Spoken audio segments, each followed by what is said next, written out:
Well, we've got ourselves a little bit of a different setup here. Mostly because last Tuesday, my computer decided to have some major issues, and it all happened within one day. Luckily, Wyatt over here helped me out with getting a new computer. But however, we got all the cords and everything plugged in, but we were missing one. Luckily, we got that one, and we got another cord, and we're back up and running and in business again. And I need to figure out a new editing software, so it's got its challenges, but it'll be interesting. Anyways, welcome to the 11th episode of the Gamers Talk NASCAR podcast. As always, I'm Elijah Leonard, co-host Wyatt Walker over here, which is First time in person. And we have ourselves a special guest over on the right-hand side, a former Pit Stop Show panelist, Josh Tipton. Josh, what's going on, man? How you doing? I'm doing well. How are y'all doing? Oh, we're doing all right. It's good for you to join us, man. I'm happy to be here. Yeah, I'd say so too. Back. Yeah. Man, we got, first of all, we didn't really get a chance to talk about it, but Indianapolis Road Course, oh my goodness, it was kind of a mess. But kind of. Here's why I say that, though. We talked about this a little bit, Josh. Lap 1, turn 1, and Ross Chastain near the end of the race. Yeah, that's it. Well, congratulations, Tyler Reddick, by the way, which is the second win of his career, and also the second time he wins a race, and we didn't get to do a video following that. Is Tyler Reddick cursing us? I don't know. I don't know, man. I don't know either, but it always seems like whenever Tyler Reddick wins, there's always one thing that goes wrong for us. But nonetheless, we're past that. Xfinity race and IndyCar races were also really good with Congratulations to AJ Allmendinger. Yeah, absolutely. But that's not who won the IndyCar. Was it? That was Rossi, Alexander Rossi. Rossi, right? I actually missed that one. I hate that I did. Yeah. Congrats, Alex. But that's not why we're here. We're here to talk about the Michigan weekend, and oh my goodness, we watched the Xfinity race. We got his computer was still on the fritz when we were still working on it, but thankfully my handed in the laptop that I usually do. You see me on. We watched it on there, and Angela got hooked up to watch it on the big screen. Yes. And we saw his best friend win, and he enjoyed it. A lot. Yeah. A lot. It slipped my mind for a second because of how I thought the Xfinity race was a little benign this weekend. So I guess Gibbs winning kind of slipped my mind a little bit. Maybe it's either that or he's won 5 times this year, so I just kind of expect it at this point. Right. And he didn't really dominate that race. No. Noah Gragson dominated that race. Noah Gragson was one of the best ones. I just realized something. Looking at the finish here and comparing it to the Sunday's race. Yeah. Both of the best competitors, probably one of the top guys, could have won that race, finished third. Yes. Absolutely. Hey, something else about that Xfinity race real quick? Mm-hmm. Go ahead. While Gibbs didn't dominate the entire race, he dominated stage 3, but the most amusing thing about it is the 54 led 54 laps. Wow. He actually ironically enough.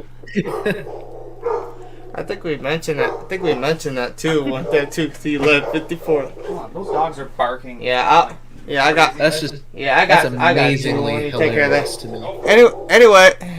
Anyways, going through the finishing results while Elijah's busy doing that. We got of course our Xfinity winner, Ty Gibbs. Congratulations to him. Then we got Justin Allgaier second, Noah Gragson third, Brandon Jones fourth, having a good run for him. Austin Hill. Now, I think if we were to do our picks last week, Austin Hill probably would have slipped my mind, but was also could have been a really good choice because he won the 2019 truck race, and he's been good there. So, All right. not bad, not too bad. Wouldn't have been a bad pick. Yeah, would not have been a bad pick. We even mentioned him. Josh Berry, another guy who I expected to do pretty well. Had got involved into a wreck, but he actually came through and got a good top 10 finish. He did. Which actually, that's pretty impressive.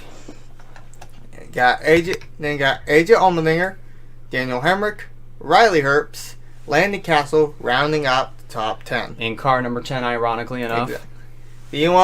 Do you want to go through the next 10, Josh? Since you're new. Well, let me pull it up here. So, while I am doing that, we'll say AJ Allmendinger finishing in the top 10 does not surprise me at all at this point. He's trending on like a 6th or 7th place average finish this year. Yeah. He's looking good for the title. So He is. It's always just wanted to throw that out there. Agreed. We have technical difficulties for a minute there. The camera's kind of glitching for some reason. Okay. We're having technical difficulties. Okay, we're doing good now. Hold on. Yeah, looks good. Oh, I've got it up here. hold on. There we go. Anyways, Okay. Anyways, you got pulled up. So 2020 Camping World Truck Series champion Sheldon Creed finished in the 11th position. Sammy Smith, I believe he's just starting out in the Xfinity Series. Yeah, He finished 12th. Yeah, this is his set. That's not even the most impressive thing. This was like probably his like third start. He was probably top 5 most of that race. yeah. Until he got a speeding penalty at the end, and that's where he finished. Still a really good race for him. He's definitely a future Xfinity star. For sure. Future is bright for Sammy Smith. I'm looking forward to seeing where he goes. But 100%. In 13th, perhaps fittingly, given some of the news that came out that he's not going to be full time for the rest of the season, unlucky 13, Brandon Brown finished in that position. People say unlucky. I kind of see it as a lucky number. Good run, sure, but like, it's just, I guess it's kind of amusing given the news that has come out this week. Yeah. Again, he's not going to be driving full time anymore. Sucks. Yeah, it really sucks. But Sucks quite a bit. Yep. See, 14th, and we know why things have been so difficult for Brandon Brown this year. We're not going to get into the conversation because, well, it's going to lead us down a rabbit hole. But just sad. Yeah. Anthony Alfredo, former Cup Series driver for Front Row Motorsports, finished in the 14th position in the Hour Motorsports 23. Ryan Sieg finished in the 15th position, watching his, I guess, former rival at this point, Ty Gibbs, run away with his 5th win of the season. Kyle Weatherman in the Jesse Iwuji car. Yes. What a run! What a run! Not even that. He qualified top 10. Yeah. Qualified top 10, ran good. Give this guy a ride. That's what I'm saying. Like, he deserves.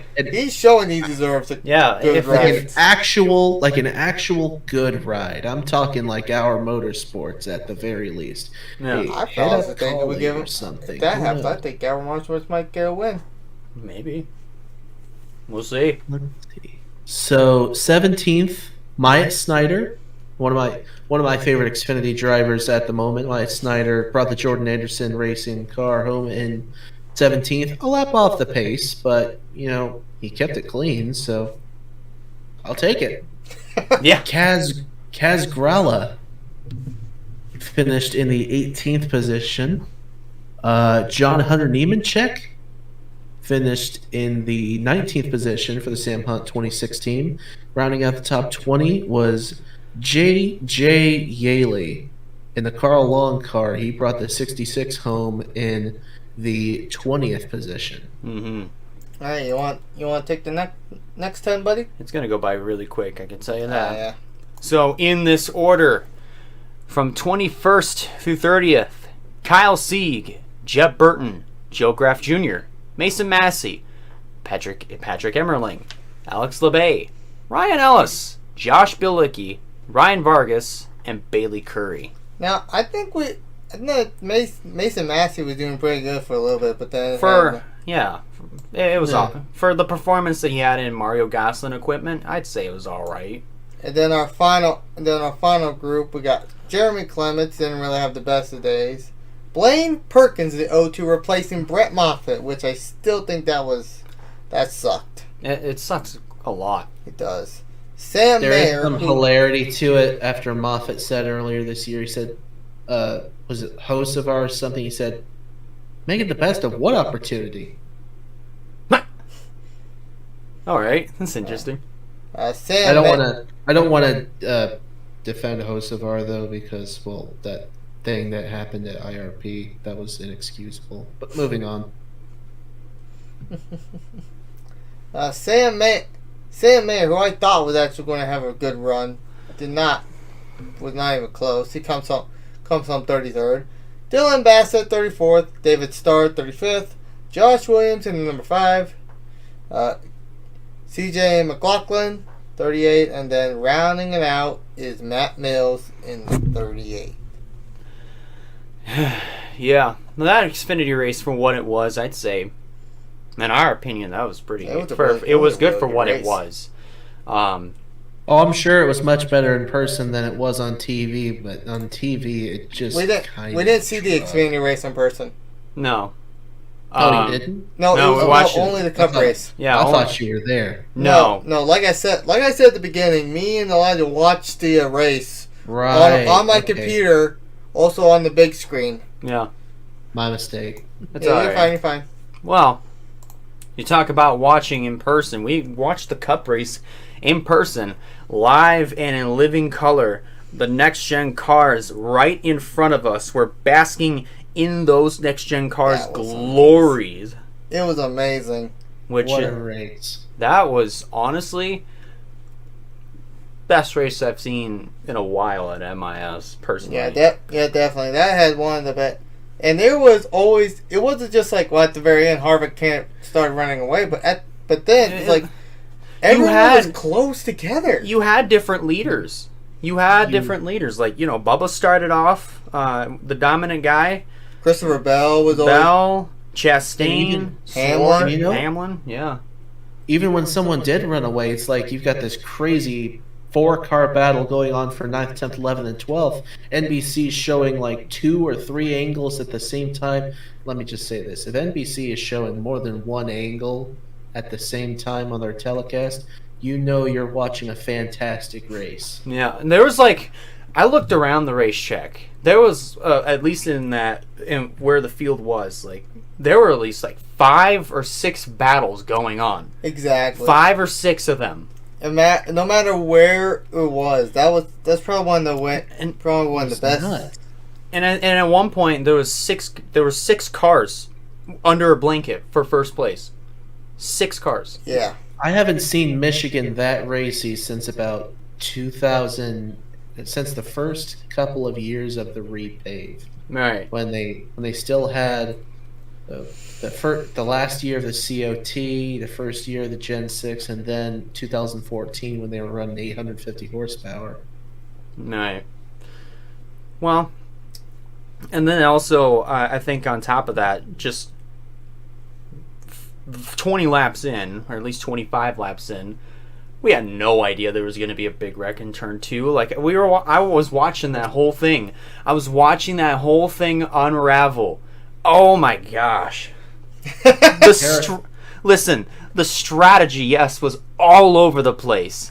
And it cost a lot of people, including Cindric, Almirola, Kyle Busch, and let me just say, we were everybody all around us when they saw Kyle Busch was involved We're cheering. Exactly. No surprise. I look over to my dad, and he's like,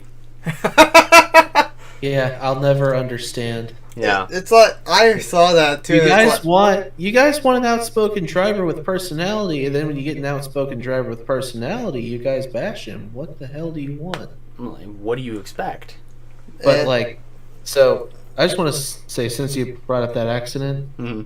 thank goodness that Cindric's okay, because Yes. he went into that outside wall Really about the worst hard. angle that you possibly could, and given it's no secret the lack of crush zones on the next gen car.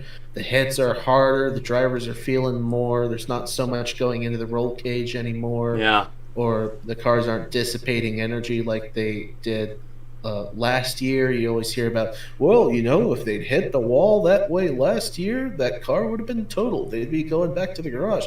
Well, yes, but at the same time, the drivers are feeling less of an impact last year. This year, you hear all about it, and I don't think it gets talked about enough because the media just I don't guess it fits the narrative. Like the next gen cars put it on this great racing. It's flawless. It's passing with flying colors. But there's that issue that's getting buried, and it's pissing me off that no one's talking about it as much as they need to, because It's that these next-gen cars, yes, they're tougher, but the problem is they don't give as much They're as not the safe. previous cars. that Kurt just got a concussion for something that looked like a standard incident. Yeah. Just he and he's spun. still Like out. when And that's been he 3 got weeks up when he ago. got up and hit the wall, though, it sounded like a bomb went off. Yeah.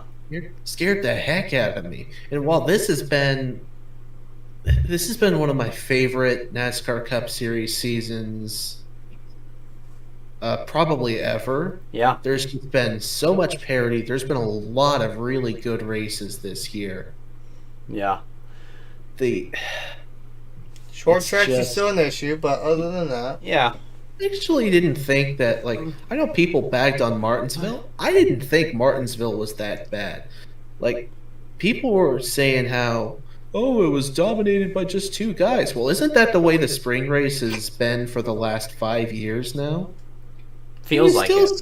You still saw overtaking and battle going on. It's just the difference was it wasn't 500 laps, thank God. I'm Right. so glad they went to 400 laps with that, because they did get under that 3-hour threshold, so that was fantastic. Yeah. I don't know. I enjoyed it. Yeah. And there was a lot of others. Since we talk about all the other action that was going on, here's something else I noticed, and this has nothing to do with the racing. These cars are slightly more quieter. they are Because- kind of. Yeah, because I say that because my dad told me, he's like, hey, did you notice these cars are a little bit more quieter? Because now you can hear the announcers Yeah. at the track a lot better than what you would in previous years.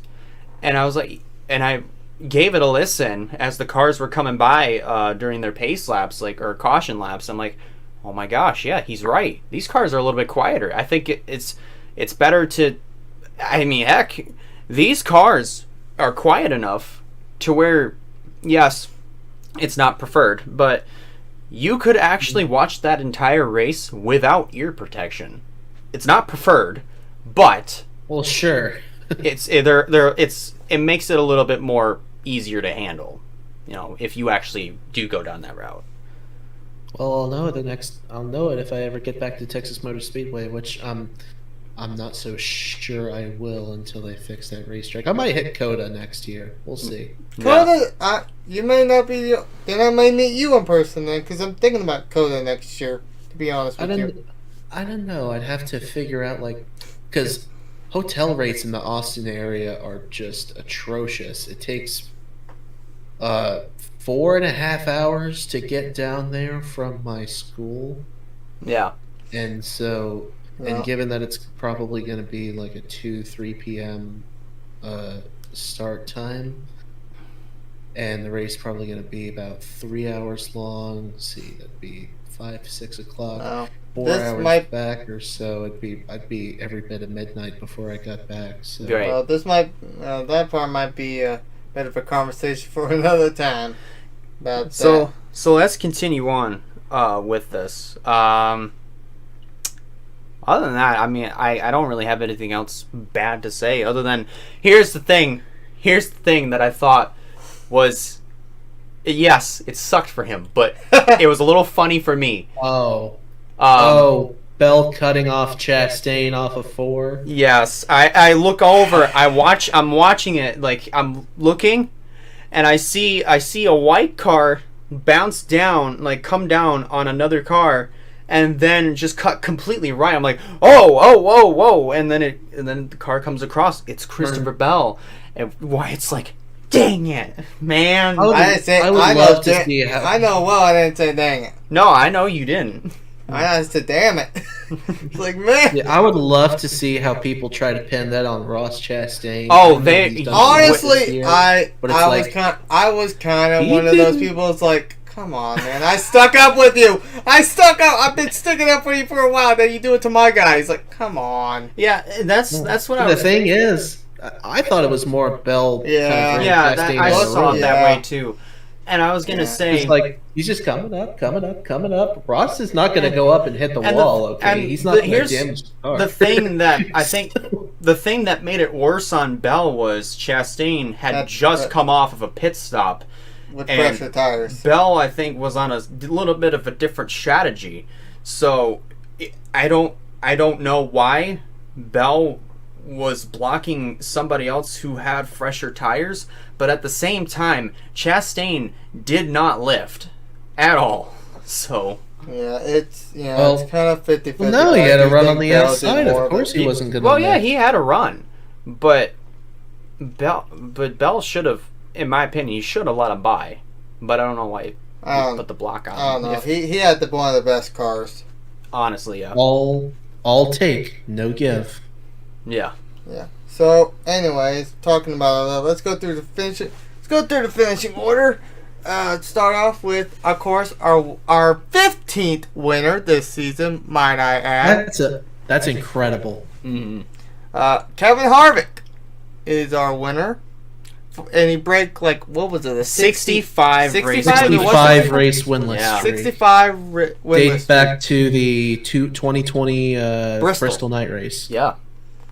And then who had a really good race. Bubba Wallace qualified first, comes home second. Not too bad. I'm happy we got second. I understand his frustration with not winning because ultimately, who talks about second place at the end of the day? Everyone just remembers who won. Bubba, that win's coming, man. You're on a streak of 4 straight top 10. So he may even be on a streak of 4 straight top 5s right now. So, I don't know, but we still have 3. He has three races left, so it's coming. It's coming, man. Coming. So we'll have another conversation about that later. But going through the list, Denny Hamlin, my opinion, I think him or Christopher Bell should have won this race. Yeah, they had the speed all race. Both of them did. I think Hamlin had a little bit more than Bell, but you could still see that those two were probably the best cars.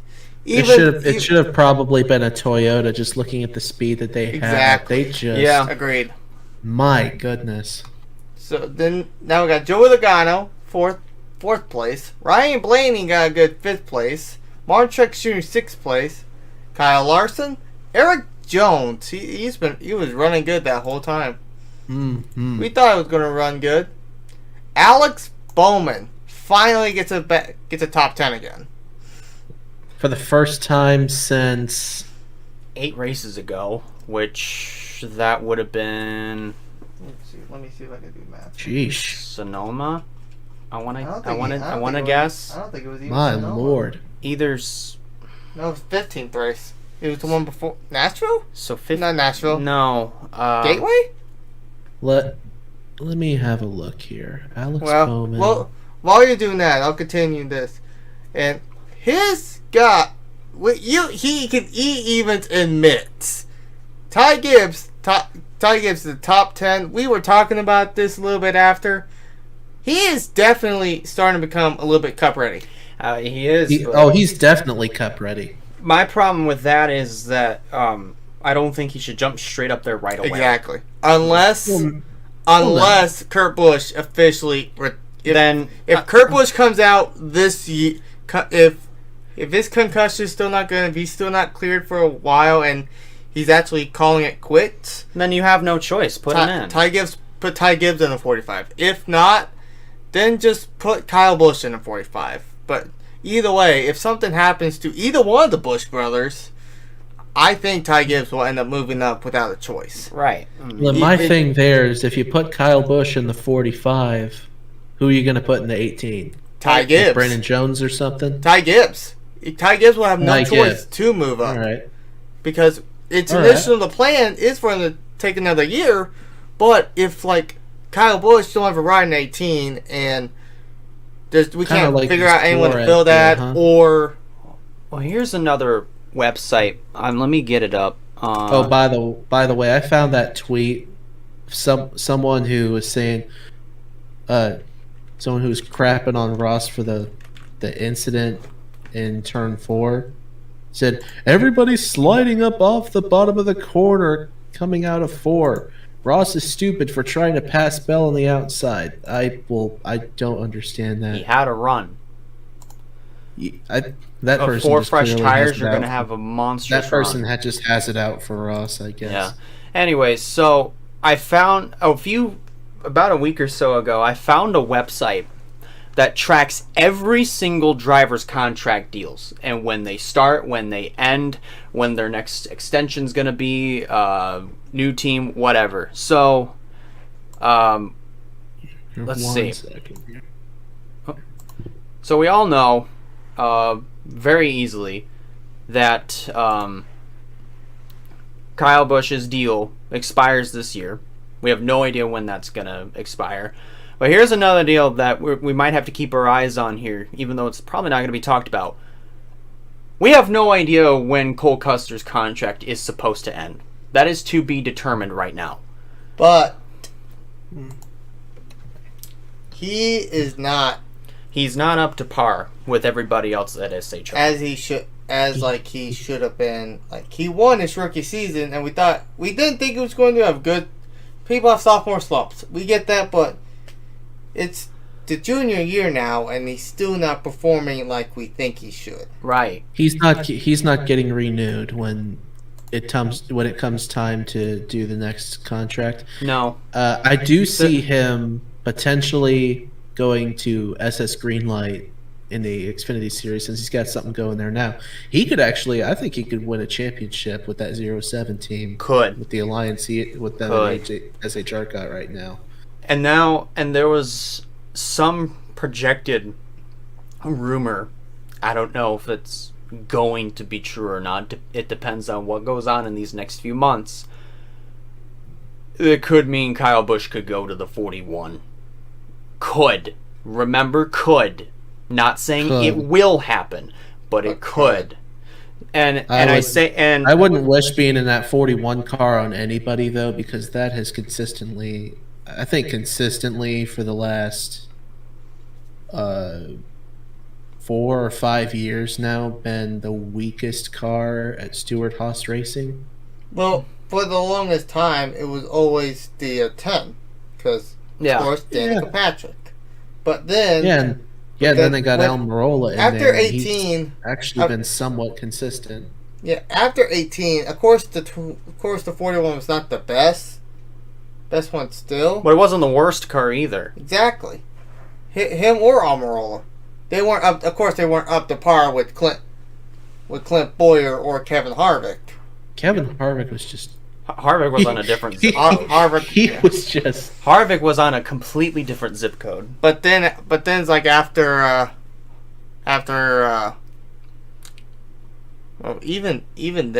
even after Kurt Busch left. Yeah. And when 2019 happened, it was still even between Eric Almirola, Daniel Suarez, and Clint Boyer.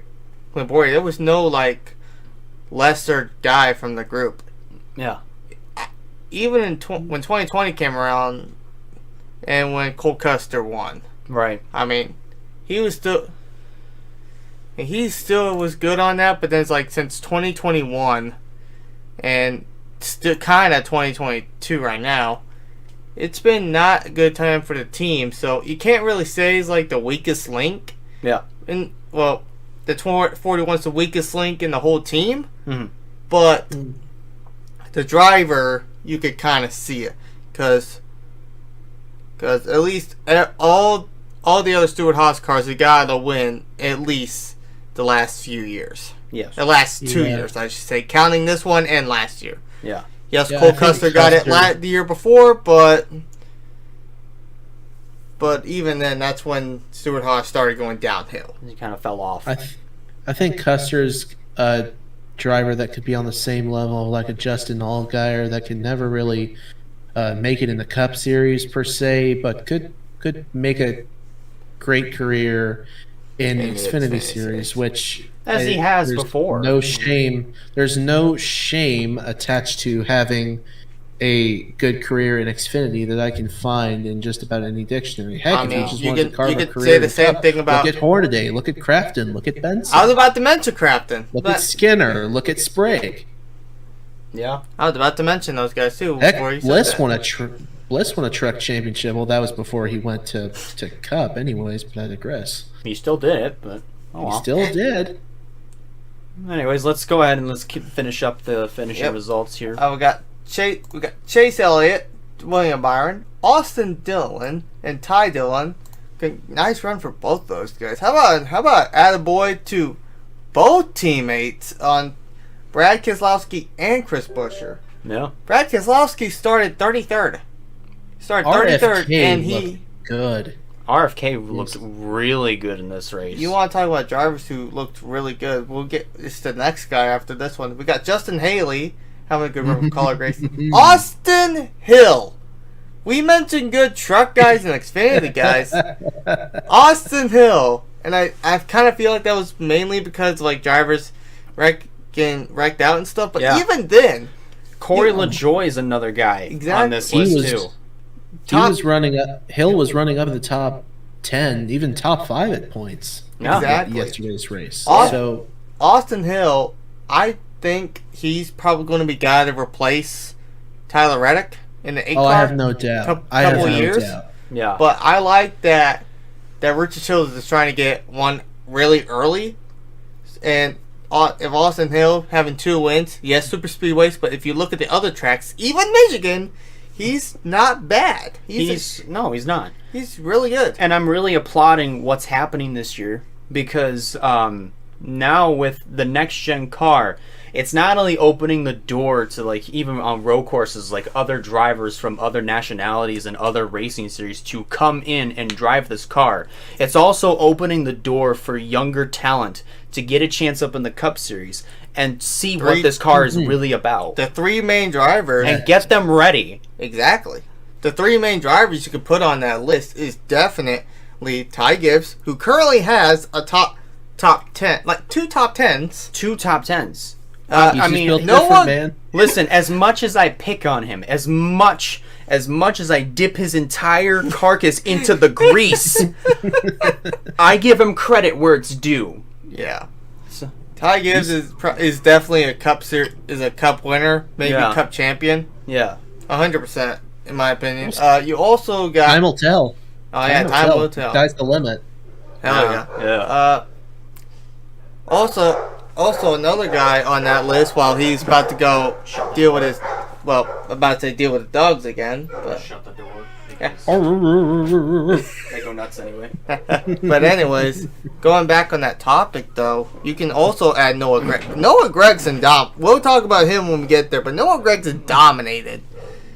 He didn't dominate the race, but he had one of the cars that could probably get like a good top 5 finish. That was the only Kaulig car that was inside the top 10 throughout the vast majority that he's been in the race. Let's be real here. The 16 car and the Cup side of Kaulig Racing, arguably one of the best cars that they've got. Oh, no, absolutely. And Noah Gregson has not been the best in that one, but that was probably one of his best performances. And the finish will not show it, unfortunately, but it's... No. He was running like second? He was running as close as fourth. Close as fourth when he had the issue, yeah. Yeah. I think he was either third or second at one point. Then he slipped back. Oh and I guess he had the got up. issue. He got up there, but he slipped back a good bit. Yeah. But Anyways, Chase Briscoe rounds out the top 20. freaking shame for Gregson though. For Oh, Yeah, that was a much better awful. result. I felt bad for him. Josh Bilicki got 21st. Cody Ware 22nd. BJ That's McLeod. Cody Ware. Yeah, go on for Cody Ware. The two guys who was leading 24th and 25th. the Trackhouse guys. Ross They Chastain tried and Swartz. coming down that pit road at the same time to work the strategy. They were doing team orders. They were trying to gap the rest of the field, and then that caution comes out. It's like, well, there goes that. And Suarez was the free pass card too. That was the bad thing. All right, I gotta take this. Yeah, you go ahead. I got you, man. Goodness gracious. He's got a phone call. He'll be right. I think it's All right. good that I'm actually here to help take over. A little bit. So. But yeah, Trackhouse doing so well, then that happened. But Christopher Bell, I cannot say this enough how disappointed I am. Christopher Bell, Yeah. like I mentioned, was one of the top guys. No doubt, probably could have won this race. Could have For sure. won this race, and then he wrecked, and it's just unfortunate. Yeah. Todd Gilliland he limped his way back to a 27th position. Michael McDowell limped his way to a 28th, and then we got all of our guys who DQ'd. And you're back, so you can help scroll down a Reddick. bit.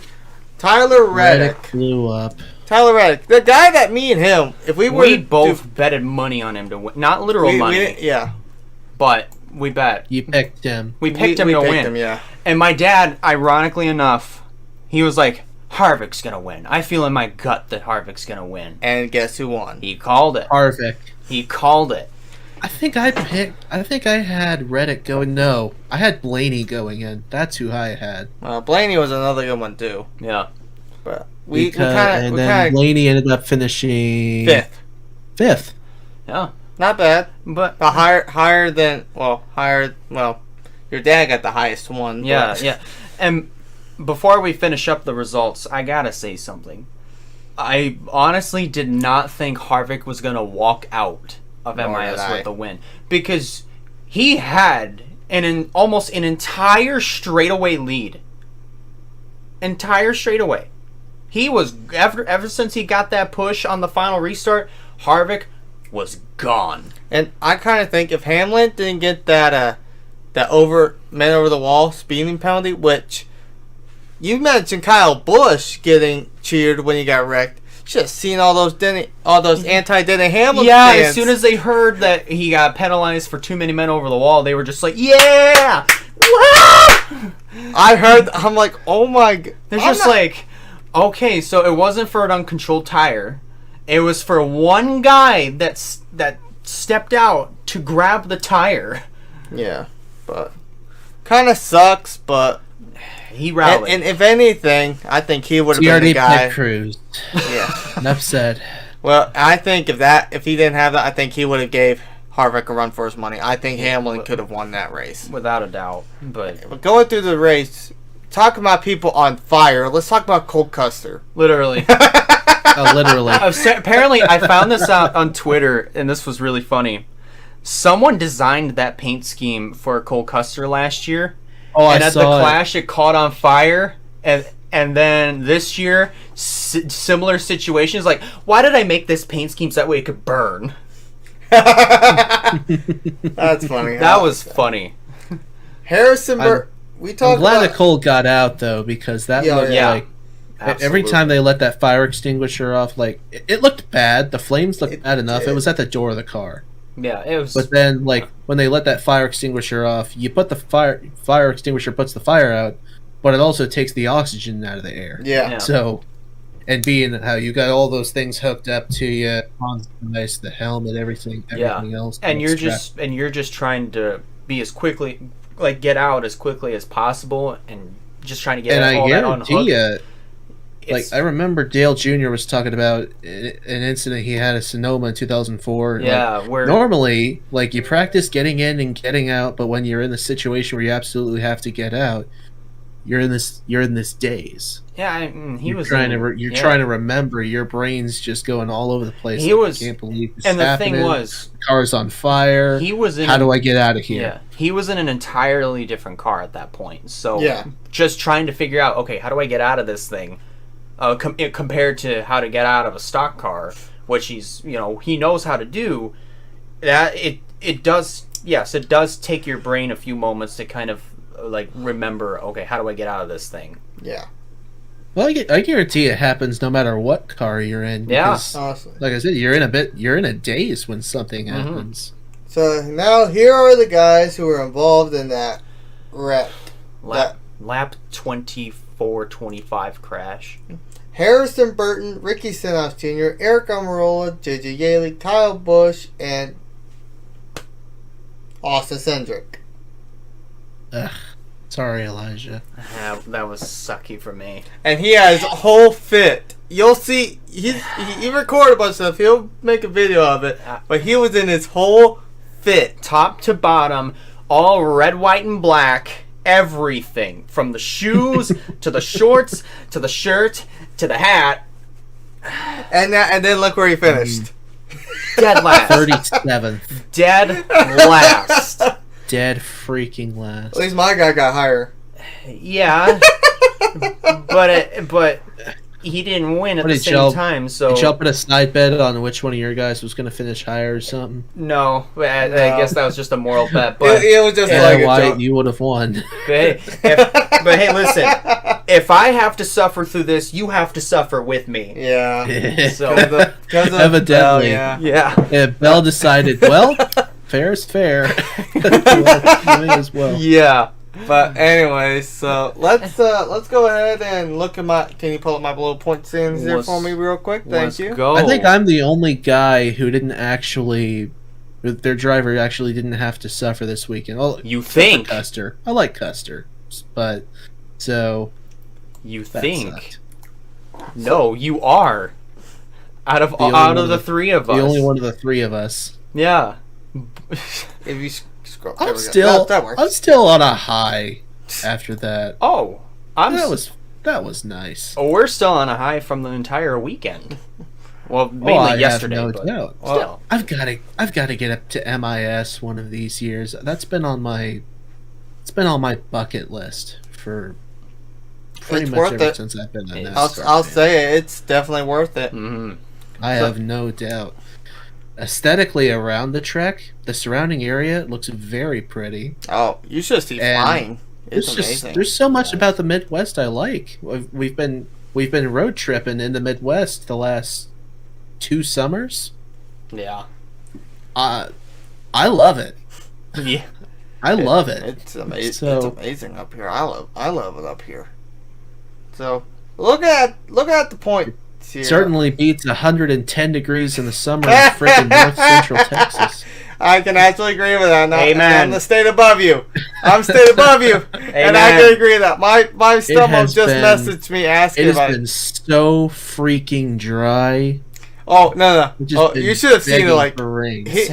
you should have seen like we're talking about. You saying like this area is hot, and we're talking about how hot the car his Like car was. inside the car, you get into it, and it's like you step into either a sauna or you like get into an oven. Exactly. It's just like exactly. you just get hit with this wall of heat. I'm like, ugh. And then my glasses fog up every Yes! single and time I get in know how hot my car gets. So when I stepped in there, it's like, oh, this ain't too bad. This ain't too bad. The other day when I was out getting some stuff, like I get in my car and I turn the air conditioner on full blast on cold, and it did nothing. Oh. It literally did nothing. That'll be me. I had That'll be I had me. a bunch of warm air, or no, I had the cold air going up to my face, but I also had the windshield with the sun coming in, the windows, a side window with the sun coming in, the sun's in my face. Yeah. like actually in my face, so I'm barely able to see anyways. So So, so Minnesota and North Dakota were better. I miss being up there. Yeah. yeah. Oh well. Back to this. Looking at the points right now. We got like I mentioned before, 15 different winners. Mm-hmm. With You know what the record is, don't you? 15. 16. The record is 19 in 2001. I still think we're gonna bust that record wide open this year. It's looking to be extremely possible. But as far as like the regular season, we need one more winner, and then And then look Dude, on the Blaney and bubble. Truex are screwed if somebebody else. And that will be win. surprising too. Yeah. Because Blaney and also- Truex are above. They're top 10 in points. Yeah. Regular points. They're top 10. Still one of the most frustrating things about this winning you're in thing to me, even to this day. I get it. They want wins to matter more than anything, but let me pull it up here. I want to see what the averages they're running here. So while you do that, we still got Elliott with 4, Ross, Joey, Byron, Reddick, and Hamlin with 2. They still got the regulars with Harvick coming in now in the 10th spot.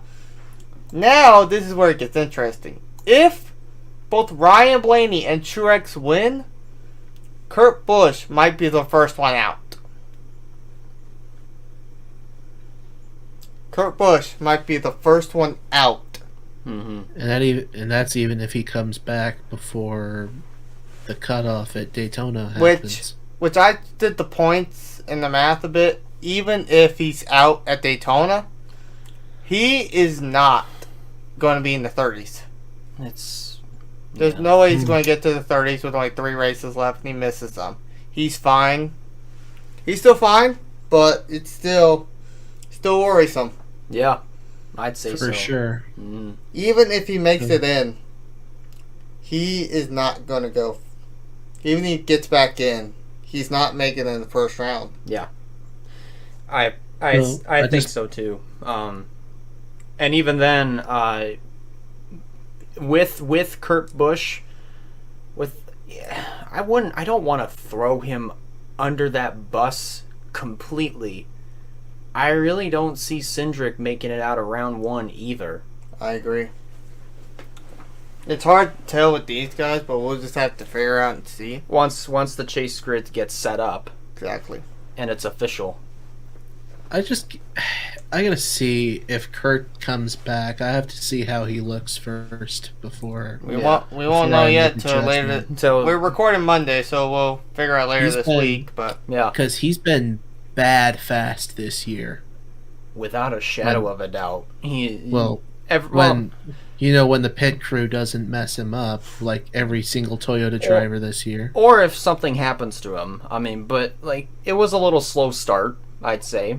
You know, it took a little bit to get the wheels rolling. But brand new car. Yeah, and not just that. It's also, I'd say, a brand new team as well.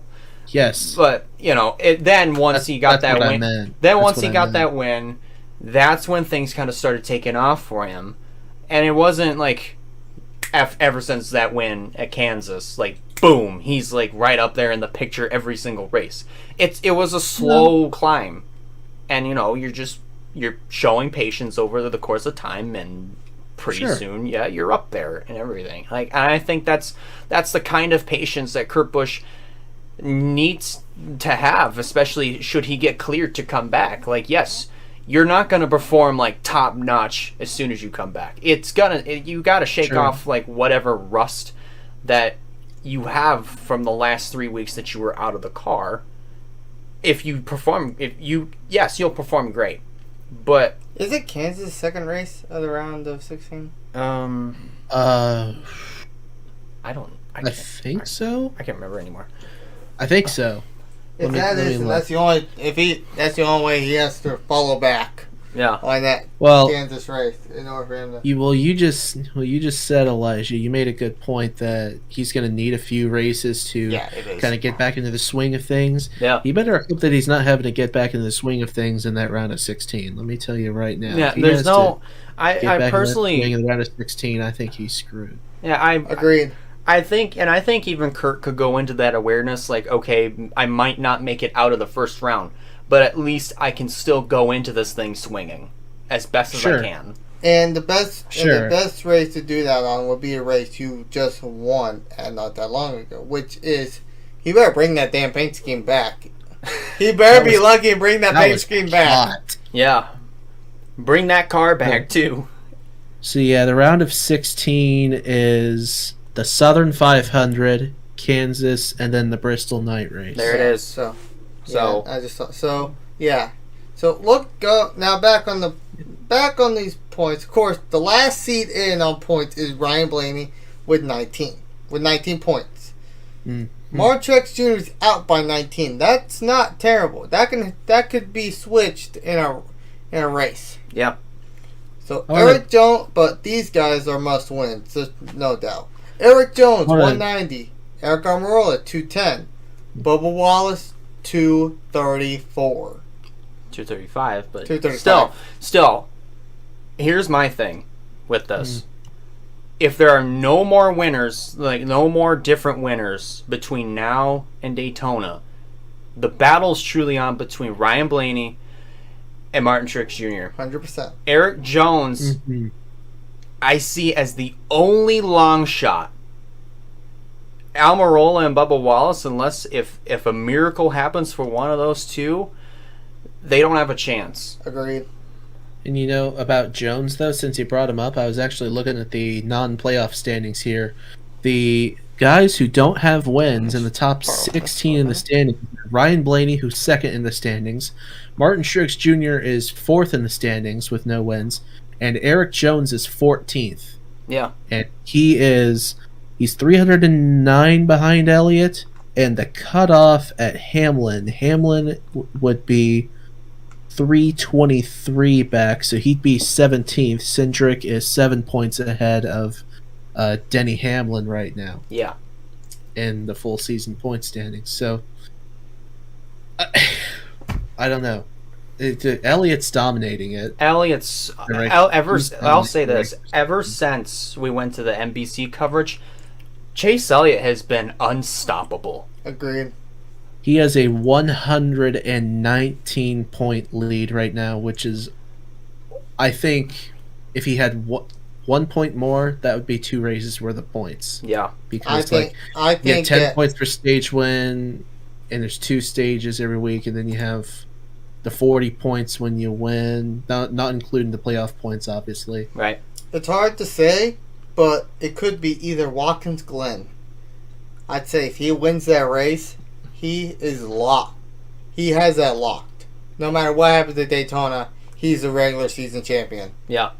I think he just has to run well at Richmond this weekend, and then I think even if he starts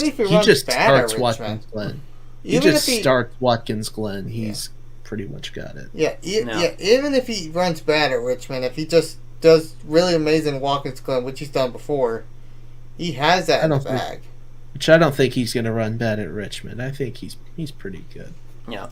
Yes. Let's talk about the Xfinity points. As much as I'm not a fan, I have to be objective and unbiased. Yeah. I try.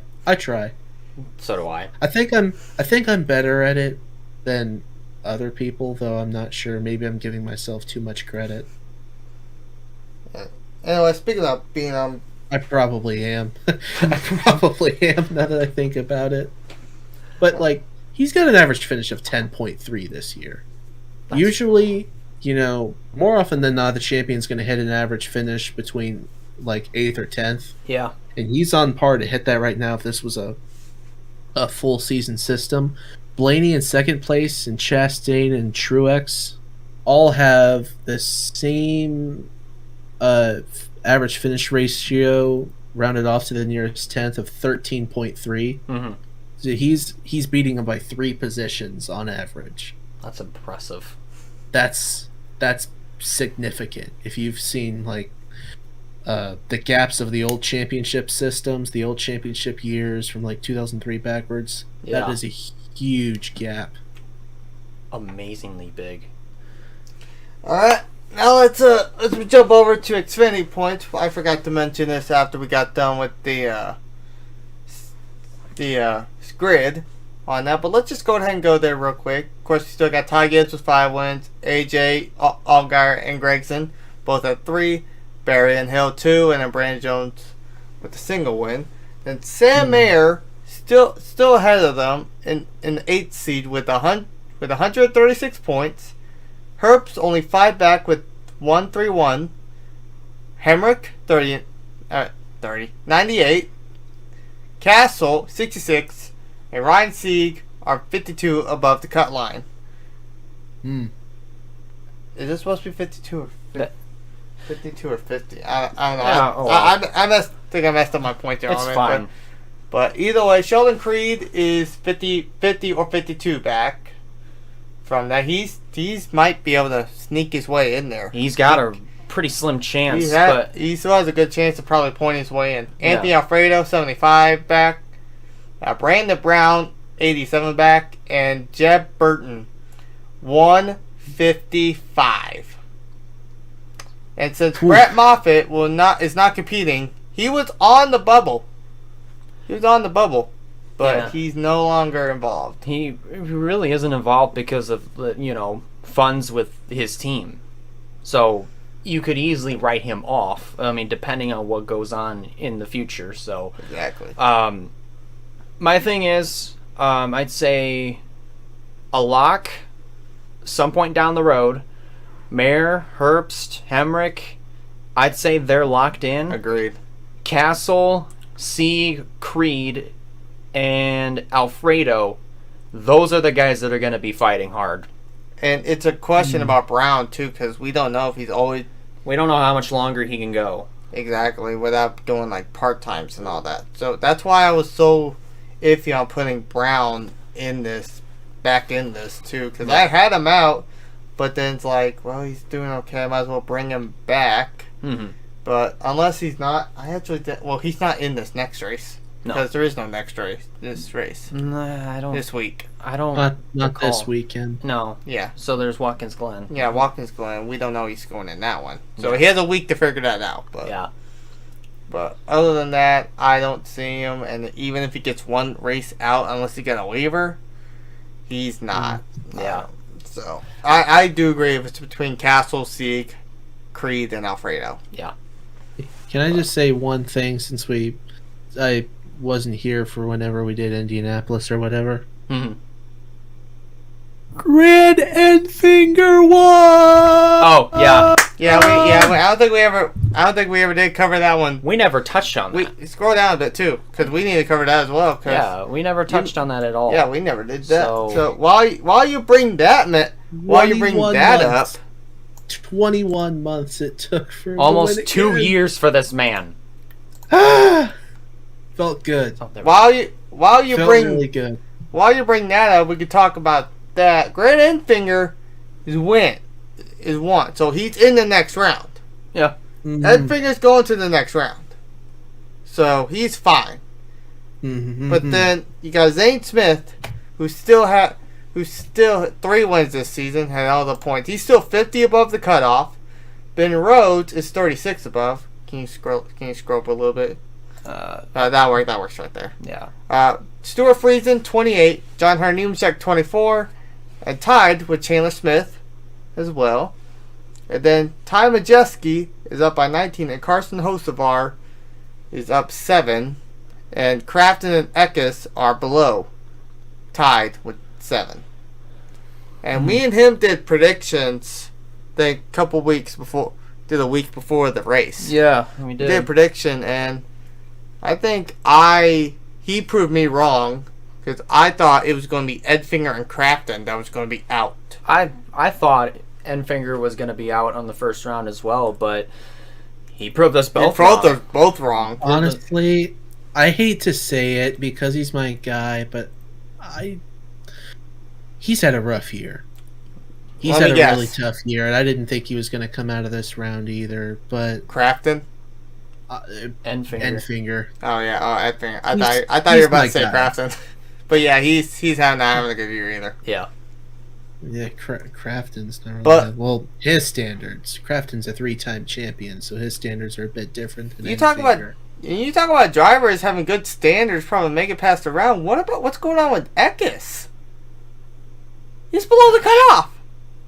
I have no idea. Well, let me see. He's Ekis, did he run full time last year? No. He did part-time. not. No, he ran part time. What did he? 1 win, 2 top 5s, 5 top 10s. He and- won. He and won at Las Vegas. Yeah. He did win Right. Vegas. Should have won Gateway. I think Yeah, probably should have won probably. Gateway. Yeah. But then he's trending an average finish of 10.7 right now, which is it doesn't sound bad on paper. But then let's take a look at a guy like Zane Smith here, who is having, the His season best of his season. career. I think He's trending an average finish of 8.4 right now. Zane Smith I think is championship favorite. I think Zane Smith is a championship favorite. I think Chandler Smith might be a championship favorite. Chandler Smith is trending on an average finish of 9.3. Yeah. I think maybe Time Majestic. No, not Time Majestic. No, I'm not going to put him in the third. Friesen's average is actually 9.5. I think Friesen's another one. Yeah. If he's able to, and John Hernimachek might be, but Carson. It was speaking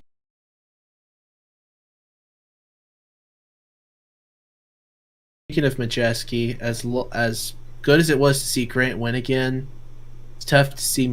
It's tough to see it come at the expense of Ty Majeski with all the stuff that with the way his career has gone. I've been following it, as is pretty much everybody else, but I've pretty much been. I've seen this guy since the start, pretty much in his NASCAR career, and it's just. He finally gets the opportunity, and he comes that freaking close to winning. But it's coming. Yeah. It's coming, Ty. For sure. Yeah. Same thing for Carson Hocevar. Again, yeah. No. Yeah, probably. But I think that's all we can do on Wouldn't put it past Hocevar, but he's just got Murphy looking over his shoulder, man. Murphy. He's so unlucky. I hate to say it. He's either unlucky or he gets in his own way. IRP. I still don't. I want to disagree so badly because he comes from my area. No, I know. Portage. So, but no, it's. I mean, you do gotta admit sometimes he just he doesn't pull the best moves, but Yeah. he does what he has to do. Anyways, I don't think there's Still a really, heck- Still a heck of a driver, though. yeah, Oh yeah, definitely. without a doubt. But no, anyways, I think that's all that there is to really cover. I don't think there's any other breaking news. Well, we can add on to where Marco Andretti will be at the Charlotte Roval That would be cool. in the Xfinity Series. That will be really Guy who may or may not have won the SRX championship Honestly, this year. Nobody's real. I'm still needing to do those points because, like, if they're saying that's true, then Newman should have gotten that championship. Newman probably would have won that, but Marco Andretti didn't even win. It's a funny thing. Marco Andretti never won. He still got the championship. I was under the impression that it was going to be Labonte. Okay. I was last kind of race. hoping it was Labonte. I'm glad he won, Yeah. but I wanted Labonte to win, but oh well, Yeah. didn't happen. It do be how it do be. All right. It just kind of slipped my mind that the heats counted for points also. So I don't know why it did. I don't think there is any. thing to really add on. I know there's Marco, but I can't really think of a lot. No, I can't. My head. I can't either. So, have y'all ever talked about the Chicago street course at all? You know what? Let's go ahead and discuss it. Here's my thing with it. I think it's great, but that comes at the expense of losing Road America. A track that got voted best racing 2 years in a row, and you got to go for one of the third most popular cities in the world. So I mean, in the United States, in the U.S. Sure. Okay, so in the U.S. but Chicago's a top 4 market. I think I learned all about media markets and radio production this last spring. Yeah. And Chicago's a top 5 market. But is it a sports market though? Because, like, for example, you know how bad the Bears have been? Look at those stands at Soldier Field. It's a ghost town. They are warm weather. There's warm weather fans in Chicago. I don't really think I don't think they care about sports unless they've got a team that's doing good. Which, I mean, more power to them. They have a lot of sports teams to choose from: the Chicago Fire, the White Sox, the Cubs, the Bulls, the Bears. Yeah. If anything, what they should have kept from Chicago is Chicagoland Speedway.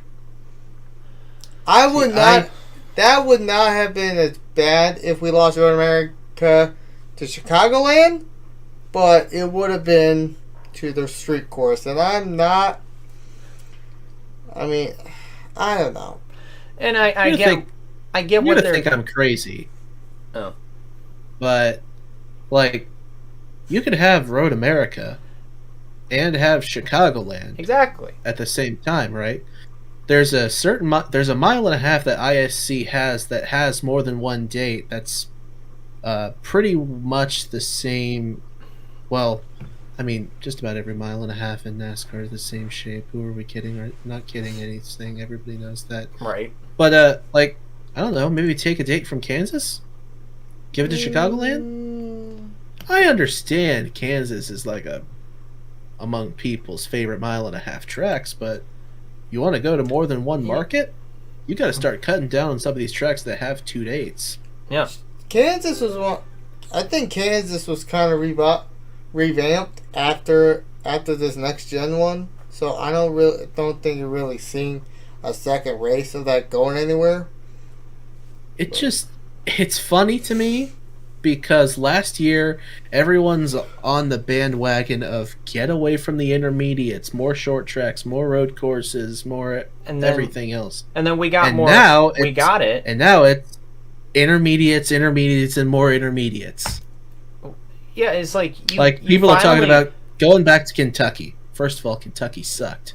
Second of all, Chicagoland? Yeah, sure, the racing was good at Chicagoland, but the stands there, again, like Soldier Field during the Chicago Bears games, it was a ghost town in 2019, the last time they were there. And so I don't know, you've gotta really, really get the locals jazzed up about NASCAR again. And I think that's what they're trying to do. Well, I know that's what they're trying to do with the Chicago street course. But like y'all, I hate that it's at the expense of Road America. I love Road America. Exactly. Road America was a hit. Like I get you're trying to. When you think road courses in America, what are the first 3 tracks that come to your mind? Like Watkins Glen, probably. Then you probably throw in Laguna Seca. And then you throw in... No, probably not Laguna Seca. You probably think Long Beach. And then I guarantee you Road America's up there too. Yeah. Everybody knows Road America. And you can also, in here lately, you can also mention Coda, because that one actually was a success. Exactly. This year it was. And again, like I was trying to say, but I get you're trying to have like one of the most diverse schedules in all of motorsports. But don't do it at the expense of another date.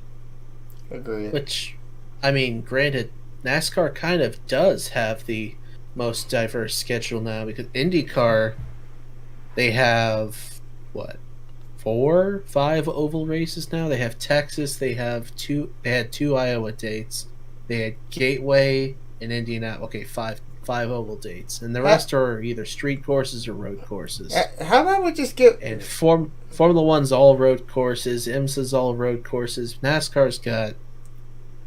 They've only got 6 road courses, they've got a dirt track, they've got big super speedway, intermediate super speedways, and then, mile and a halves. Then they have the bottom intermediates, a mile to 1.49 miler, and then they got short tracks. Yeah.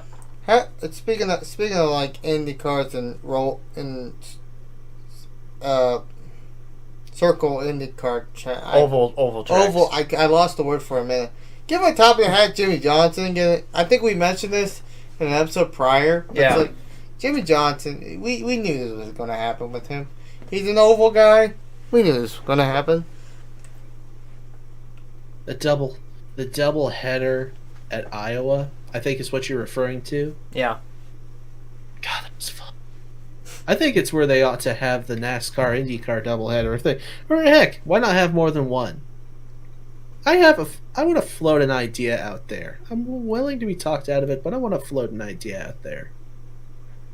Let's have the NASCAR Indianapolis date in the middle of May as part of a build-up to the Indianapolis 500. You wouldn't have to go back in July. You could save that date for something else. Yeah. Right? Yeah. You could go back to... You could go to Circuit Gilles Villeneuve. Or you could go to Watkins Glen again.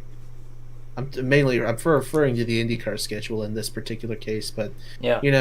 I would also like to see NASCAR go back to Circuit Gilles Villeneuve at some point. Yeah. And I know, we only had Xfinity there. Dadgummit, I want a Cup race there. Right. It'll be interesting. I mean, that would be fun to watch, though. But I think that's all we really can touch on with that topic. So with that being said, let's look straight ahead to Richmond. Xfinity is off, so it's Trucks and Cup for this weekend.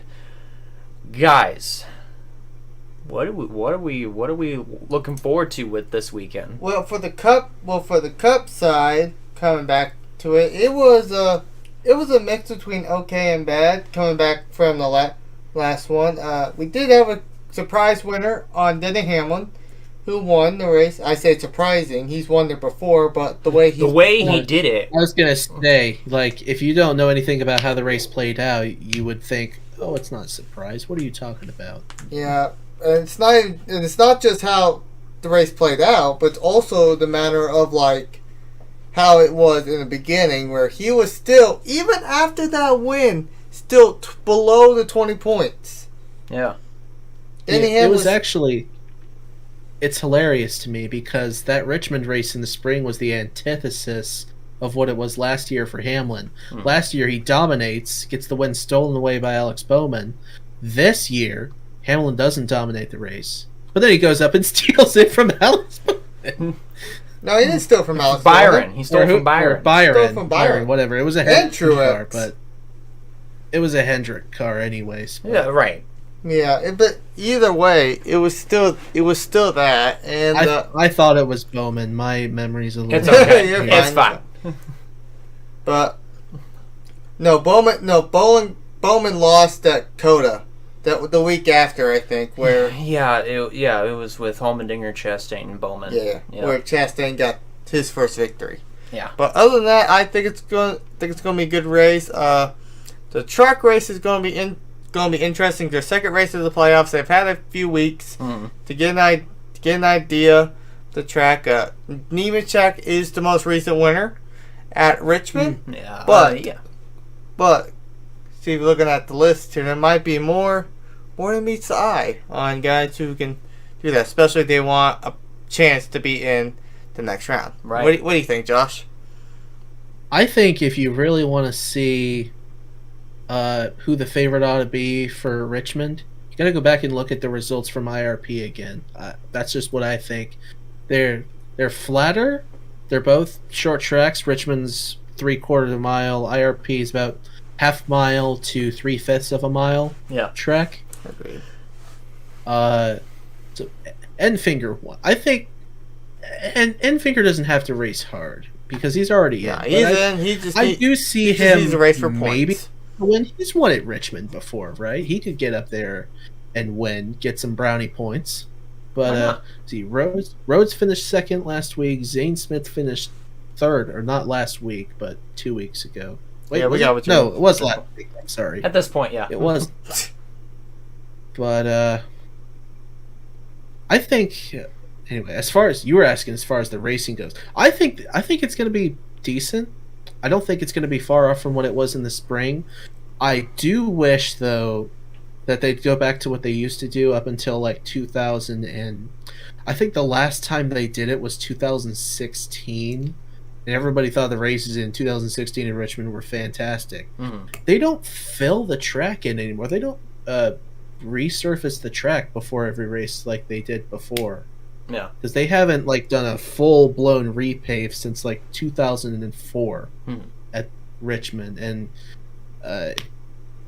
you know, people talked about it with Atlanta last year. Like it got to the point where, like, you know, old surface and everything, worn tires, but like at some point you really gotta bite the bullet and just repave this thing because it just gets ridiculous after a while. Yeah. Richmond's at that point. Richmond, it needs a repave. Mm-hmm.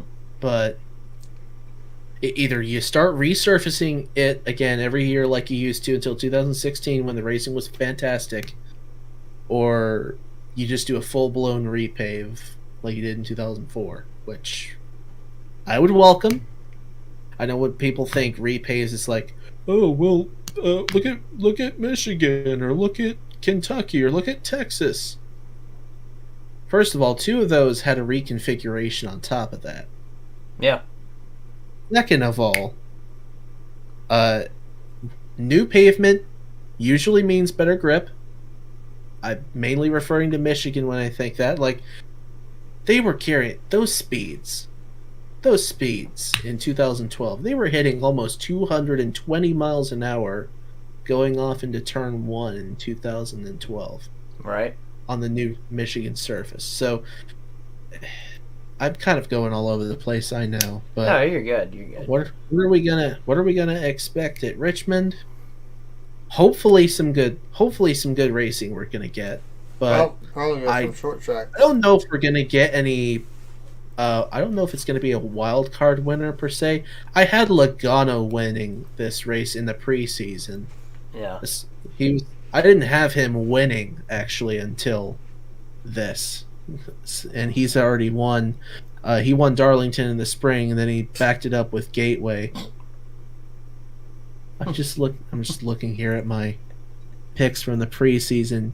The only thing I've gotten right was Hamlin winning at Richmond. Right. Everything else is all over the place. But Yeah. I mean, if you curious, I can go through it all once we're finished with this. But Yeah. Yeah. I think it's gonna be fun. I think that the race in the spring was actually a little better, but the Cup race, anyways, I feel was a lot better than people gave it credit for. Because there were some people saying that the race outright sucked. I don't think that's the case. No. And Xfinity was pretty good too. Like, you had all sorts of battles going on. Left and right. It Yeah. was- The finish was controversial. Well, yeah, but yeah, that was. I don't think we're gonna see that happen this time. At least, if Ty Gibbs is in that situation, I don't think he's gonna. Ty Gibbs ain't racing this week, he's unless it's the Cup Series. Oh shoot! Right. Unless it's the Cup Series. He is going to be in the Cup Series. Ty Gibbs is not racing. Yeah. I don't doubt for a second that Ty Gibbs could go up there and run in the top 5, though. With the speed that he's shown, he's good. He's good at Richmond. He's shown he ran up front all race long in the spring in Xfinity. So he'd probably, if we were doing race win picks, I would say Gibbs would be my underdog. Well, we're going to get to that actually because it's time for predictions. Perfect segue, Josh. So Perfect segue. I'm getting ahead of myself here. All right. You're getting ahead of all of us. And you're new. It's kind of like the pit stop show, kind of like how we used to do it. So, for those that are brand new, we give you a driver who we think is going to win. Pretty self-explanatory. The driver to stay away from is the driver that we have that hasn't been doing well the last couple of weeks, or we're just coming up to a track 2 where they suck. Dark Horse is the exact opposite. No points are on the line, Josh, so you can pick freely. And speaking of that, Josh. Oh, wait. There we go. Josh, you are up first. What did my camera froze up a little bit or something? And, or all good? Just to give him a little deal on that too. You know how like last year we used to do on the playoff guys to do points and stuff. You had to just like get double points. Well, you don't have to worry about that. Yeah. If you want to pick like a guy like, let's say for the truck side, you want this is not going to happen, but it's just an example. If Roger Cruz is the driver you want to win, then there's nothing against that. Pick him. This is just an example. I'm spitballing. If you pick Norm Benning as the driver to win, then it won't count against you. So we're doing both trucks and Cup. Yes, both trucks and Cup. Okay. So let me pull up. Just like what we did in the pit stop show, basically. Let me pull up the trucks here real quick. So I want to go back to last year and see the results of Richmond. I've got Racing Reference pulled up right here. So Richmond, did they go to Richmond last year? Yeah, they did. Yeah, they went. They did the spring. Where the heck? Oh, there they did the spring, and Nemechek won. And Nemechek, Bush, Ankrum, Chandler Smith finished 4th. Huh. Okay. So, and let me see. Okay. For my underdog, I'm going to say Friesen.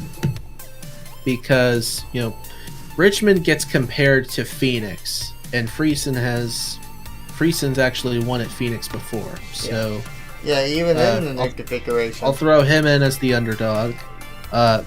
My guy to stay away from, I'm going to... I hate to say this, Carson Hocevar. Ooh, really? I'm gonna say stay away from him. Really? Yeah, I really am. No offense. No offense. It's probably gonna end up coming back to bite me, but we'll see. Please, Only Carson time will tell. Hocevar, answer my And prayers. then He secretly finishes dead last. Shut up. My win pick, though, I'm gonna go Chandler Smith. That's a good one. That's a good one. That's a good one. Chandler That Smith is a really finished good one. 4th at Richmond last spring in the Truck Series, and he's having the season of his career right now. So Yeah. don't put it past him. So for Cup, it shouldn't be so difficult. But so my stay away from pick. I've already told you my underdog. First of all, Ty Gibbs. Don't hate me for that, by the way. My stay away from pick. Honestly, my stay away from pick would be. Wait a minute. You said that's if you said Ty Gibbs is the underdog pick. Ty Gibbs my underdog. That's if he's in the. That's if he's actually. If he is, and if he is not, then I'll say. Let me see here. Bear with me a second. I just thought about that. Like Kurt Busch, it has been confirmed that Kurt Busch has been cleared again now. We won't know yet. I'm trying to see. I want to go back to the spring. Who was kind of Brad Keselowski will be the underdog pick. Interesting. He finished 13th in the spring. So, and he's got some momentum coming in from Michigan. So look out for Brad. Stay away from Pick. But it gets he's underdog. But if he's not, he's left. What happened? Sorry? You kind of glitched a little bit. Oh, I said, if Gibbs is racing, he's my underdog. If he's not, it's Keselowski. Okay. I stay away from... This is probably the most difficult one. But, shoot. So... Who finished? I don't know if the spring is really the best indication because the performance of some of these guys have changed since then. But I stay away from picking Cindric for that. And sorry, he finished 20th in the spring. Ugh. And he's not got the momentum. You are crushing his hopes. He's not got the momentum coming in that Gibbs and Keselowski have, so... you are crushing his hopes right now. Again, you just got two... You got his truck guy, and then you got his cup guy. He could make a complete fool out of me. Please. So, he could. My win pick, though...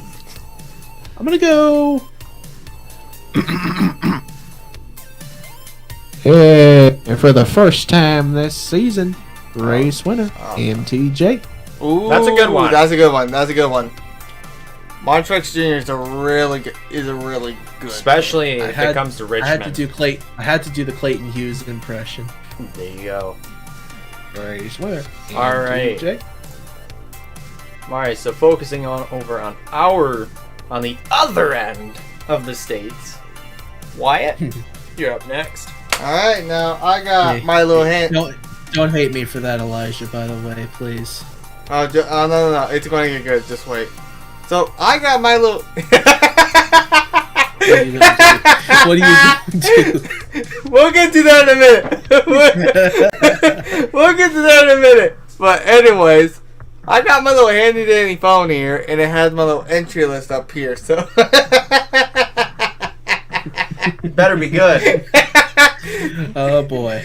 Alright, so, anyways, he's just staring me down. Feel uncomfortable. Anyways, my dark horse on this, I'm actually gonna go different, and so you can stop staring at me. My dark horse is Carson Hocevar. Okay, good. All right. I take that back. He's gonna stay away. Anyways, I'm kidding. I'm kidding. I'm kidding. He actually is a guy I was thinking about being a dark horse. You really want me to be a solo host, do you? Oh no, that's not even the worst one yet. Anyways. Oh no. My dark horse, not dark horse, my stay away driver. Me personally, I try to go with the playoff guys. So even if, I still try to go with the playoffs. So he's won here, but he hasn't been performing that good. I gotta go Matt Crafton.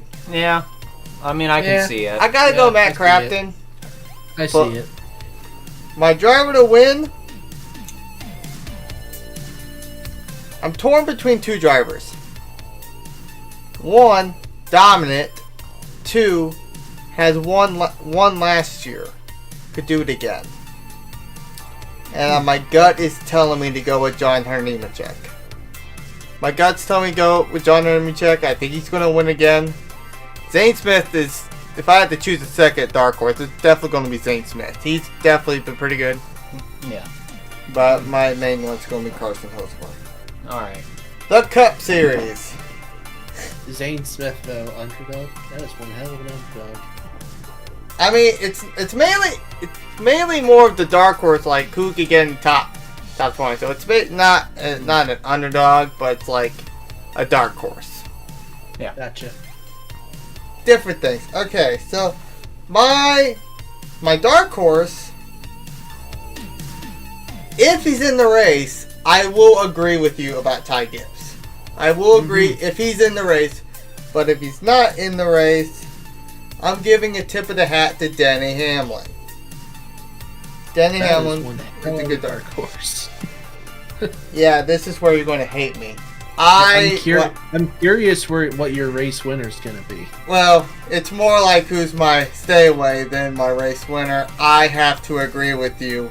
Because he's actually a guy I've been Oh, boy. I'm sorry, buddy. When he said it was like, I was thinking that too.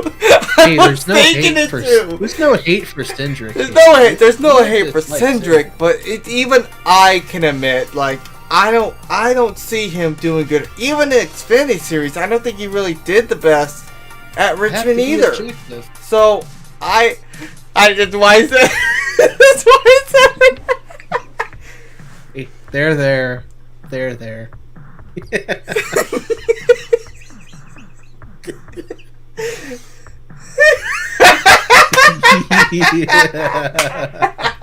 I don't have those types of editing effects. I won't find that out until I try out the new editing software. So that's the substitute for now. Anyway, you just gave me a Ross Chastain number. Anyways, yeah, he is. It's bad for me to say, but I do have to agree with Cindric. I don't think he's doing all that well. And Richmond, even Xfinity, I don't think he's been the best at Richmond either. So I have to go with Cindric. Cindric was on my mind before you said something. So, and my driver to win, it's a toss up. I want to go with a guy that's already won. I could honestly go with William Byron, but there's also guys who's good there like Denny Hamlin, Kyle Busch, Christopher. Oh, you know what? Screw it. I was actually gonna agree with you on Truex, but I forgot the guy who's good. There's a guy in the Xfinity Series who's really good at Richmond too, Christopher Bell. I'm going with Christopher Bell. Okay. I forgot all about him because Xfinity, he was one of the best at Richmond. He finished 6th in the spring, so there's a good chance. On the lead lap, I think too. Well, yeah, it was on the lead lap. There were 16 cars on the lead lap in the spring. For some reason, I thought there was a lot less. I thought it was 10. They may have been the race last year. Maybe that's probably. I thought there was too. I don't remember. But Christopher Bell is my pick. Well, all right, it's my turn. So here we go. For my driver to win, I can't think of anybody else except for Nemechek. Personally, I think he's pretty much gonna have one of the trucks to beat. Showed it at IRP, of course. So he could do it. Driver to stay away from. Man, this is gonna be tough. I didn't know. This is interesting. Joey Gase in the 20 truck. Nice. Oh, I didn't see that either. What I'm gonna say for my driver to stay away from. Chad Chastain's back. Is Chad really back? Yeah, Chad Chastain's back. Stain. Oh wow. Chad Stain. Chad Stain. I'm gonna say for my driver to stay away from. I kind of see Crafton as the guy to stay away from personally. And it's more so because of just he's got the speed, but it's not the kind of speed that we're all used to, you know? He didn't really come into his own until the mid 2010s. But then after that, how far did he really go from there? 3 championships. Well, yeah, 3 championships, but after that, where did he go? But aside from when you look at this from the context of winning races, where did that go? I feel like you have to pick a second dark. Actually, you haven't even picked your dark horse yet. Yeah, we're gonna get there. If you say the name, if you already say the name, they won't say nothing about it. Dark Horse Carson Hocevar. I could see it. I could see it, but at the same time, like, I don't know, man. Anyways. I want to point out another dark horse that could be a really good one that none of us really thought of. Corey Haim. Yeah. Corey Haim's another one, and it's in the same equipment as John Hunter, so Yeah. So, keep him in mind too. yeah. Arca, sure. But anyways, here we go for the Cup side. Okay, so driver to win. I'm honestly torn between these two. Yeah. But I personally think experience is going to pay off, and Truex is going to be the guy to win. Wait a sec. Driver to stay away from. Cindric. No. Oh, wait, who was your truck pick to win? Nemechek. Oh, Nemechek. Yeah, right. it was Yeah, Nemechek. yeah, I agree. Yeah, I agree with me on Nemechek. Okay. The driver to stay away from. I'm not saying him because no. No. You're really asking me to be a solo host, aren't you? So badly. More like I feel like you're going to end up shipping me back home tonight Well, than tomorrow. yeah, I mean, Yeah, it's almost like that was going to happen anyways. he was asking for it since yesterday or Saturday night. He was asking for this Saturday night. But I'm gonna say for my driver to stay away from focusing back in, easily Cole Custer. Easily. Oh, agreed. I mean, I'm sorry, but yeah, ever since like he hasn't really been up to par, and it's been clear to see. MIS yesterday, by the time we're recording this, was also a clear-cut example, and it's not just it's not necessarily because of his performances that kind of prove this. It's also just other mechanical issues or any other kind of component issues, kind of like any of that kind of stuff that isn't his fault, that is kind of playing a role into him being a driver to stay away from. So Richmond this weekend is going to add on to that, unfortunately. Dark Horse. Well, this will be pretty interesting. I think I'm going to take a little bit of a different route with this one. And I'm going to say, depending on how he performs, There's no way you're about to pick him. Ross Chastain. Oh. He's going to be my dark horse. You know what? I was kind of looking through the list, and both the Trackhouse guys' names did pop up in my head, Yeah. but I wasn't 100% sure on how well they do. Ross Chastain's is not a bad pick. My thing with Ross is that, yes, he is aggressive. We all have known this. Yes, he does. He is not afraid to use the front bumper. And this is a track where This is one of those tracks where, I think this is the type of racing that he, presents himself with. I feel like this is pretty acceptable. You did finish 19th in the spring, though. Still, though. Which I think he's gotten better as the years gone on ever since that Coda win. So Yeah. I can see it. I Yeah. can see it. Well, alrighty. So we pretty much talked about everything we wanted to talk about. Exactly. Gentlemen, any final thoughts before we get this Richmond weekend underway? Well, it's not about the I'm track. sorry for but- bashing your drivers. Wait, what? I'm sorry for putting your drivers on the stay away from. I'm sure you are. I'm sure you feel every ounce of sympathy in your heart right now. I don't. Believe it or not, I actually do. Anyways, It's one of the things that sucks about having to be objective. And I'm gonna be honest with you, the host of our things just slipped my mind. So anyway, but it's fine though. As much as I don't like those opinions, it's okay. It's fine. Yeah, I don't feel sorry about Cindric. Of course you don't. But honestly, I'm not talking about the track. I'm just being up here in general.